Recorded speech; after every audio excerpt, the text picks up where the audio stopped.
पहलगाम हल्ल्यानंतर राजधानी दिल्लीत मोठ्या घडामोडी। पंतप्रधान नरेंद्र मोदींची तिन्ही सेना दलाच्या प्रमुखांसह सुरक्षा सल्लागारांची बैठक, तर विरोधी पक्षनेते राहुल गांधीही मोदींच्या भेटीला।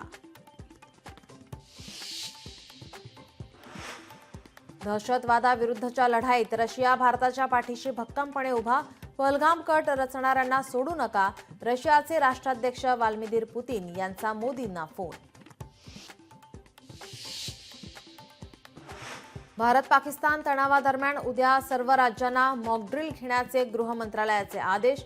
हवाई हल्ला झाल्यास अलर्ट म्हणून सायरन वाजवले जाणार।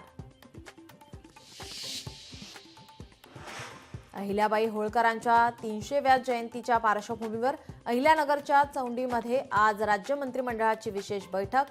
मुख्यमंत्री देवेंद्र फडणवीस आणि उपमुख्यमंत्री एकनाथ शिंदे, अजित पवार राहणार उपस्थित। एसटी कर्मचाऱ्यांचा महागाई भत्ता लवकरच वाढणार। महिनाभरात मंत्रालयात बैठक घेऊन निर्णय। परिवहन मंत्री प्रताप सरनाईकांची घोषणा।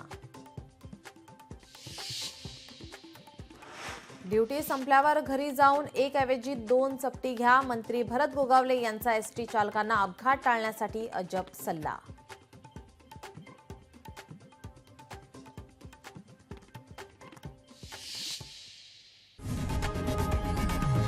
लोकशाही मराठी ऐका, पहा, जागरूक रहा।